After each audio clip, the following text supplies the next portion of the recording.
ಸುಳಿಕೊಳೆ ರೋಗ ಕಾಣ್ತಣ ಗಣೇಶಣ್ಣ? ಕಾಣ್ತದೆ. ಹಾ ನೋಡಿ, ರೈತರಿಗೆ ನೀಟಾಗಿ ಕಾಣ್ಬೇಕು. ಹೌದಾ? ನೋಡಿ, ಇಲ್ಲಿ ಸುಳಿಕೊಳೆ ರೋಗ ಬಂದು ಹೋಗ್ಬಿಟ್ಟು ಈ ಕಡೆ ಇದೆ.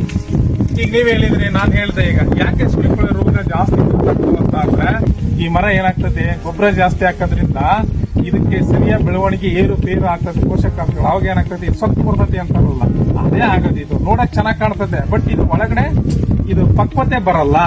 ನೀವು ಹೆಂಗ್ ಹೇಳ್ಬೋದು ಅಂತಂದ್ರೆ, ಅಡಿಕೆ ಗಿಡಗಳು ಪಕ್ವತೆ ಇಲ್ಲ ಅಂತಂದ್ರೆ ಜಿಬ್ರಡಿಕೆ ಅಂತಾರಲ್ಲ, ಅದೇನೇ ಅದು ಪೋಷಕಾಂಶಗಳ ನ್ಯೂನತೆಯಿಂದ ನೋಡಕ್ ದೊಡ್ಡ ಕಾಣ್ತದೆ, ವೆಯ್ಟ್ ಇರಲ್ಲ, ಆಮೇಲೆ ಕ್ವಾಲಿಟಿ ಬರಲ್ಲ ಸರಿಯಾಗಿ. ಕ್ವಾಲಿಟಿ ಅಂದ್ರೆ ಅದೇ ಏನು ಸ್ಕೆಚ್ ಅಂತ ಕರಿತೀವಲ್ಲ, ಇದಕ್ಕೆ ಅದೇ ಆಗೋದು. ಅವಾಗ ಏನಾಗ್ತದೆ, ಫ್ರೂಟ್ ಸೆಟ್ಟಿಂಗ್ ಸರಿಯಾಗಿ ಆಗಲ್ಲ. ಆಮೇಲೆ ಇದು ಸುಳಿಕೊಳೆ ರೋಗಕ್ಕೆ ಈಸಿಯಾಗಿ ಇದು ತುತ್ತಾಗ್ತದೆ. ಈ ಗಿಡ ಸೈಜ್ ನೋಡಿ ಸುಳಿಕೊಳೆ ರೋಗ ಬರಬಾರ್ದು. ಮತ್ತೆ ಹೆಂಗ್ ಬಂತು ಅದನ್ನ ನಾನು ಹೇಳಿದ್ದೀನಿ. ಪೋಷಕಾಂಶಗಳು ಸರಿಯಾಗಿಲ್ಲ ಅಂತ ಅಂದ್ರೆ ರೋಗ ನಿರೋಧಕ ಶಕ್ತಿ ಕಡಿಮೆಯಾಗಿ ಇದು ಸುಳಿಕೊಳೆ ರೋಗಕ್ಕೆ ತುತ್ತಾಗ್ತದೆ. ಇದು ಆಗಿರೋ ಗಿಡನ ತೋರಿಸಿ ಹೇಳಿದ್ದೀನಿ. ನೆಕ್ಸ್ಟ್ ಈಗ ಆಗದ ಅವರೇ ಹೇಳಿದ್ರೆ, ಮತ್ತ ಅವ್ರು ಹೇಳಿದ್ರೆ ನಂಗೂ ಗೊತ್ತಾಗ್ತ. ಅವ್ರು ಸುಳ್ಳು ಹೇಳ್ತಾರ, ನಾನ್ ಸುಳ್ಳು ಹೇಳ್ತಾರ, ನನಗೂ ಗೊತ್ತಾಗ್ತತ್ತಲ್ಲ. ನಾನು ಅದಕ್ಕೆ ಎಲ್ಲೇ ಬಂದ್ರೆ ರೈತರು ಫಸ್ಟ್ ಎಲ್ಲ ಕೇಳ್ಕೊಂಡ್ಬಿಡ್ತೀನಿ ಏನೇನ್ ಸಮಸ್ಯೆ ಅಂತ. ಅವ್ರಿಗೆ ಉತ್ತರ ಈ ವಿಡಿಯೋ ಮುಖಾಂತರನೇ ಹೇಳ್ತೀನಿ. ಈಗ ಅವ್ರಿಗಾದ್ರೂ ಹೇಳದೆ, ನೋಡೋರಿಗಾದ್ರೂ ಹೇಳದೆ, ಪಾಪ ಅನುಕೂಲ ಆಗ್ತದಲ್ಲ ಅಂತ ನೋಡೋರಿಗೆ ತೋರಿಸಿ ಹೇಳ್ತಾರ. ನೋಡಿ, ಇಲ್ಲಿ ಏನಾಗೈತಿ, ಈಗ ಇವ್ರು ಹೇಳಿದ್ರು, ಸರ್ ಇದು ಸುಳಿಕೊಳೆ ರೋಗ ಬೆಳೆದೆ, ಇದು ಗ್ಯಾರಂಟಿ ಬೀಳ್ತದೆ ಅಂತ. ಗಣೇಶಣ್ಣ ವಿಡಿಯೋ ನೀಟಾಗಿ ಕಾಣ್ಬೇಕು. ಹೌದು ಸರ್. ಇಲ್ಲಿ ನೋಡಿ, ಈ ಕಡೆ ಯಾಕೆ ಈ ಸುಳಿಕೊಳೆ ರೋಗ ಬೀಳ್ತತೆ ಅಂತ ಅಂದ್ರೆ, ಒಂದು ಪೋಷಕಾಂಶಗಳು ಸಮತೋಲನವಾಗಿ ಇರದೇ ಇರ್ತಕ್ಕಂಥದ್ದು. ಎರಡನೇ ಪಾಯಿಂಟ್, ಇದೇನಾಗೈತೆ, ಹಿಂಗ್ ಆಗ್ಬಿಟ್ಟದೆ, ಹಿಂಗೆ ಕಿಡಿಮಿಡಿಗೆ ತರ ಆಗೈತೆ, ಹಿಂಗ್ ಬಿಚ್ಕೊಬೇಕಾಗಿತ್ತದ ಎಲೆ, ಬಿಚ್ಕೊಂಡಿಲ್ಲ. ಅವಾಗ ಏನಾಗ್ತದೆ ಅಂದ್ರೆ ಪೋಷಕಾಂಶಗಳು ಸರಿಯಾಗಿ ನ್ಯೂನ್ಯತೆ ಆಗಿದ್ದಕ್ಕೆ ಹಂಗಾಗೈತೆ ಅಂತ ನಾನು ಹೇಳ್ತಾ ಇದ್ದೀನಿ. ಇನ್ನೊಂದು ಏನಪ್ಪಾ ಅಂದ್ರೆ, ಹಿಂಗ್ ಗೂಡು ಕಟ್ಕೊಂಡಂಗ ಆಗಿದ್ದಕ್ಕೆ ರಸಹೀರ ಕೀಟಗಳು, ರಸ ಇರ್ತಕ್ಕಂತಹ ಏನು ಪ್ರಭೇದಕ್ಕೆ ಸಂಬಂಧಪಟ್ಟಿರ್ತಕ್ಕಂಥ ಕೀಟಗಳು, ಹುಳುಗಳು ಏನಾಗ್ತವೆ, ಅದ್ರ ಒಳಗಡೆ ಕುತ್ಕೊಳಕ್ ಆಸ್ಪದ ಆಗ್ತದೆ. ಕರೆಕ್ಟ್. ಯಾಕೆ ಅಂತ ಅಂದ್ರೆ ಅಲ್ಲಿ ಸರಿಯಾಗಿ ಬಿಸಿಲು ಬೀಳಲ್ಲ, ನೆಕ್ಸ್ಟ್ ಗಾಳಿನೂ ತಾಕಲ್ಲ. ಅದು ಉತ್ಪಾದನೆ ಆಗಿ ಜೀವನ ಚಕ್ರವನ್ನ ನಿರ್ವಹಣೆ ಮಾಡೋದಕ್ಕೆ ಅಥವಾ ಬದುಕುಳಿಯೋದಕ್ಕೆ ಆಸ್ಪದ ಆಗ್ತದವ.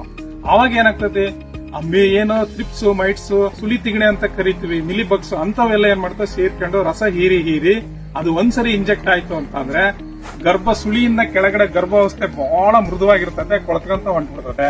ಅವಾಗ ಸುಳಿಕೊಳೆ ರೋಗ ಬಂತಿದ್ರು.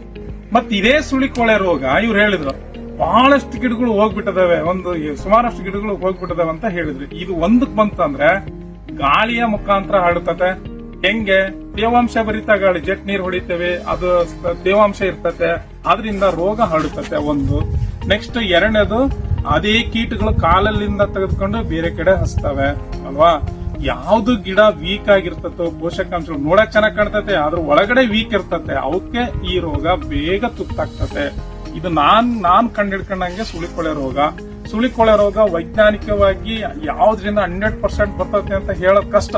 ಅದು ಬರ್ತಕ್ಕಂಥ ವೇದಲ್ಲಿ ಇದೇ ನಾನು ಹೇಳೋದು ಇಂಪಾರ್ಟೆಂಟ್ ಆಗಿರ್ತದೆ. ಮತ್ತೆ ಈ ರೋಗಗಳು, ಸುಳಿಕೊಳೆ ರೋಗ ಹೆಚ್ಚಾಗಿ ಬೇಸಿಗೆ ಟೈಮಲ್ಲಿ ಜಾಸ್ತಿ ಕಾಣಿಸ್ಕೊಳ್ತವೆ. ಮಳೆಗಾಲದಲ್ಲಿ ಅಷ್ಟು ನಿಮಗೆ ಕಾಣಿಸ್ಕೊಳ್ಳಲ್ಲ.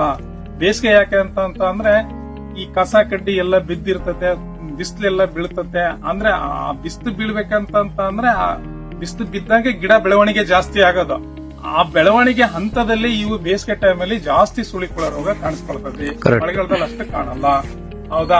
ಇವಿಷ್ಟು ಪ್ರಾಬ್ಲಮ್ ನೋಡಿ. ಆ ಗಿಡ ಕಾಣ್ತಲ್ಲ, ಅಲ್ಲಿ ಗಣೇಶಣ್ಣ ಹೇಳಿದ್ರು, ಆ ಗಿಡನ ಅಂದ್ರೆ ಈ ಗಿಡನೂ ಕೂಡ ಸುಳಿಕೊಳೆ ರೋಗಕ್ಕೆ ತುತ್ತಾಗ್ತದೆ. ಯಾವ್ದು ಈ ಸುಳಿ ಯಾವ್ದು ಹಿಂಗೆ ಹಿಡ್ಕೊಂಡಿರ್ತತೋ ಹಿಂಗೆಲ್ಲ, ಅದೆಲ್ಲ ಈ ಕಡೆ ಇಡ್ರಿ, ನಮ್ ಕಡೆ ಯಾವ್ದು ಈ ಶೇಪಲ್ಲಿ ಇರ್ತತೋ ಸುಳಿಕೊಳೆ ರೋಗಕ್ಕೆ ಬೇಗ ತುತ್ತಾಗ್ತದೆ. ಯಾರೋ ಹೇಳ್ತಾರೆ ಅನ್ಕೊಂಡು ಮೂಟೆ ಗೊಬ್ಬರ ತಗೊಂಬಂದ್ ಹಾಕೋದು, ಅಂದ್ರೆ ಅತಿಯಾದರೆ ಅಮೃತನು ವಿಷ ಆಗ್ತತಿ ಅನ್ನೋದಕ್ಕೆ ಇವೆಲ್ಲ ಉದಾಹರಣೆ. ಇವ್ರು ಹೇಳಿದ್ರು ನಂಗೆ ಏನ್ ಲೆಕ್ಕಾಚಾರ ಇಲ್ದಂಗೆ ರಾಸಾಯನಿಕ ಗೊಬ್ಬರ ಬಳಸಿದ್ದಾರೆ, ಅದ್ರದ್ದೇ ಇದು ಫಾಲ್ಟು ಅನ್ಕೊಂಡು. ಬಟ್ ನನಗೆ ಈ ಸೈಜ್ ನೋಡಿದ ಬಹಳ ಆಶ್ಚರ್ಯ ಆಗ್ಬಿಡ್ತ. ನಾನು ಹೇಳಿದ್ ಏನ್ರಿ ಇವು ಅಡಿಕೆ ಗಿಡ ಸೈಜ್ ಅನ್ಕೊಂಡು. ಬಟ್ ಇನ್ನೊಂದು ಇದು ಡಿಸ್ಅಡ್ವಾಂಟೇಜ್ ಅಂದ್ರೆ ಇದ್ರ ಉಪಯೋಗ ಏನಪ್ಪಾ ಅಂದ್ರೆ, ಈ ಸೈಜ್ ಅಲ್ಲಿ ಬಂದವಲ್ಲ ಇವು ಸರಿಯಾಗಿ ನಿರ್ವಹಣೆ ಮಾಡಿದ್ರೆ ಒಂದು ಗೊನೆ ಬಿಡ್ತಂದ್ರೆ ಅದನ್ನ ಹೊತ್ಕೊಳಕ್ ಇವರಿಂದ ಆಗಲ್ಲ, ಅಷ್ಟು ಚೆನ್ನಾಗ್ ಬಿಡ್ತದೆ. ಆನೆ ಹಂಗಿದ್ದ ಮತ್ತೆ ಆನೆ ಬಾರನೇ ಹೊರೋದು ಅಂತ ಗೊನೆನೇ ಬರ್ತದೆ. ಆ ರೀತಿ ನಾವು ನೋಡ್ಕೊಬೇಕು. ಸೊ ಅದಕ್ಕೆ ಸೊಲ್ಯೂಷನ್ ಏನಂದ್ರೆ, ನಾನು ಹೇಳಿದಂಗೆ 1 ವರ್ಷ ಗೊಬ್ಬರ ಔಷಧಿ ಕರೆಕ್ಟ್ ಮಾಡಿದ್ರೆ ಇದನ್ನ ಸರಿಪಡಿಸಬಹುದು. 2.25 ಎಕರೆ ತೋಟ ಅಂದ್ರೆ ಹೌದಾ? ಹೌದು ಸರ್. ಎಷ್ಟು ಕ್ವಿಂಟಲ್ ಆಗಿತ್ತು ಅಡಿಕೆ? ಈ ವರ್ಷ 6 ವರ್ಷಕ್ಕೆ 7 ಕ್ವಿಂಟಲ್ ಆಗಿದೆ ಸರ್. 7 ಕ್ವಿಂಟಲ್ ಆಗಿತ್ತಲ್ವಾ?